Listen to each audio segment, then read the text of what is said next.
સુરત શહેરમાં નાસિરનગર સ્લમ વસાહત જે 60 વર્ષથી ત્યાં વસવાટ કરતી હતી એનું 30/5/2026 અને 1/6/2026 આમ શનિવાર અને સોમવાર 2 દિવસે થયેલ ડિમોલિશન એ સુરત શહેરના ઇતિહાસમાં એસ્ટીન ફાઇલ જેવું ડિમોલિશન રહ્યું. અને જાણે સ્પેશિયલ 26ની એક ફરી રિપીટ ફિલ્મ કોઈ આવી હોય એવો એનો સમગ્ર બનાવ રહ્યો. સુરત મહાનગરપાલિકાએ તંત્રે હાથ ઊંચા કર્યા કે આ ડિમોલિશન અમે નથી કર્યું, જ્યારે સુરત મહાનગરપાલિકાના સ્ટાફ સેન્ટ્રલ ઝોનનો ડેપ્યુટી ઇજનેર, આસિસ્ટન્ટ ઇજનેર, જુનિયર ઇજનેર, ટેકનિકલ આસિસ્ટન્ટ, સર્વેયરો, સુપરવાઇઝરો તમામ સ્થળ પર હાજર હતા. જે ડિમોલિશન કરનાર ટીમ હતી એ સેન્ટ્રલ ઝોનની અંદર જે ઇજારદાર છે ડિમોલિશન કરનાર એ ટીમ હતી. સુરત શહેરની ખૂબ બહોશ કહેવાતી અને ગુનેગારોમાં જેના નામ એમ કહેવાય છે કે ફફડાટ થઈ જાય એ એસઓજી પોલીસ એ ફરજ બજાવતી હતી. અને એટલી બધી ફરજ બજાવતી હતી એસઓજી પોલીસ કે જાણે એ જમીન માલિક પોલીસ ડિપાર્ટમેન્ટ જ હોય. જ્યારે એ વાત ખબર પડી કે આ ડિમોલિશન સાવ ગેરકાયદેસર રીતે છે, અમાનવીય રીતે થયું છે, કારણ કે ડિમોલિશનની જે પ્રક્રિયા છે સુરત મહાનગરપાલિકાની જમીન પર હોય તો પણ શહેરના વિકાસ માટે જ્યારે નડતરરૂપ ઝુંપડપટ્ટીને દૂર કરવાની આવે તેને કાયદેસરની નોટિસ આપવી પડે, એનું સર્વે થાય, એના પછી વૈકલ્પિક આવાસ માટે ડ્રો થાય અને લોકોની સંમતિ સાથે એ ડિમોલિશન થતા હોય છે. કોઈની ખાનગી જગ્યામાં ઝૂંપડાઓ હોય અને 60 વર્ષ જૂના ઝૂંપડા હોય એના માટે પણ ગુજરાત સરકારે કાયદા બનાવેલા છે. એને પણ નોટિસ આપવાની થાય, પોલીસમાં નોટિસ અરજી આપવાની થાય, પોલીસ કમિશનરને આપવાની થાય, કલેક્ટરને આપવાની થાય, નામદાર હાઈકોર્ટમાં જવું પડે અને એ પ્રોસેસ કરીને આખી કરવાની થાય.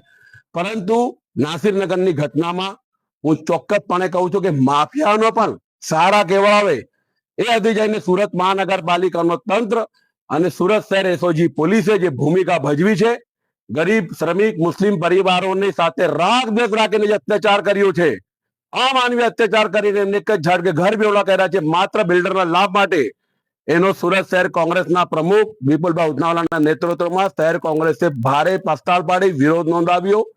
સ્થાનિકોને સાથે રહીને અમે લડત લડ્યા. તો મીડિયા મિત્રોએ અમને સહકાર આપ્યો, સાથ આપ્યો. એ મીડિયા મિત્રોનો પણ હું આભાર માનું છું કે એમને બેબાક થઈને અમારી પડખે ઉભા રહ્યા. આ સત્યની લડાઈ છે ને આ ખોટું કરનારા, આ માનવીય અત્યાચાર કરનારા જે કોઈ અધિકારી હોય, જે કોઈ તંત્રનો જવાબદાર વ્યક્તિ હોય, જે કોઈ વિભાગ આવતું હોય એની સામે પણ આવનારા દિવસોમાં ચોક્કસપણે અમે કાર્યવાહી કરશું, પીછેહટ નહીં કરશું. આજે અમને એ વાતનો એક થોડીક આનંદ થયો છે કે અમારી આ રજૂઆતો મીડિયાને જે અમને કવરેજ મળ્યો, સહકાર મળ્યો, આજ રોજ એટલે આજે બુધવારના રોજ સવારથી સુરત મહાનગરપાલિકાના સેન્ટ્રલ ઝોનના અધિકારીઓ જેમ કહેતા હતા કે આ સુરત મહાનગરપાલિકા સેન્ટ્રલ ઝોને ડિમોલિશન નથી કર્યું, એમને સ્થળ પર આવીને દરેક અસરગ્રસ્ત પરિવારો જે છે એમનો સર્વે કરવાની કામગીરી શરૂ કરી છે.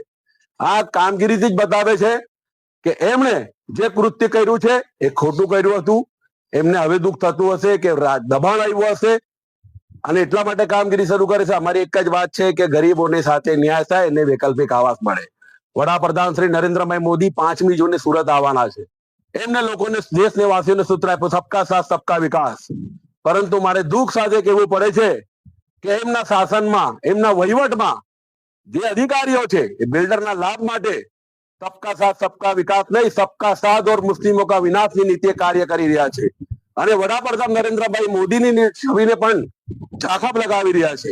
મારી સૌ તંત્રના જે વડીલો છે, શાસનકર્તાઓ છે, એની અપીલ છે, વિનંતી છે કે આવા અધિકારીઓ જે મુસ્લિમ વિરોધી માનસિકતા રાખતા હોય, મુસ્લિમો પ્રત્યે રાગદ્વેષ રાખતા હોય, એમને તાત્કાલિક સુરત શહેરમાંથી એવી જગ્યાએ બદલી કરો કે એવી જગ્યાએ એમને ફરજ સોંપો કે જ્યાં ખોટો વિવાદ નહીં થાય અને જે સમગ્ર તંત્ર હોય 95%, 98% લોકો સારા કામ કરતા હોય, સંનિષ્ઠાથી ફરજ બજાવતા હોય, એમની પણ નોકરી કરવામાં એમનું પણ મોરલ ડાઉન ના થાય એની કાળજી રાખો. ફરી કહું છું કે આ સુરત શહેરની અંદર કોઈ પણ ગરીબ શ્રમિક સાથે અન્યાય થશે અને તંત્ર કોઈના વ્યક્તિગત સ્વાર્થમાં એના લાભ માટે, એના આર્થિક લાભ માટે એનો હાથો બનશે, એ સુરત શહેર કોંગ્રેસ કોઈ પણ સંજોગોમાં ચલવી લેશે નહીં, સાંખી લેશે નહીં. અમારો ગાંધી ચિંધ્યા માર્ગે આંદોલન ચાલુ રહેશે ને આની સામે અમારો વિરોધ યથાવત જ રહેશે, ચાલુ જ રહેશે. અમારી તમામ માહિતીથી અપડેટેડ રહેવા માટે જોડાયેલા રહો ત્રિશુલ ન્યૂઝ સાથે.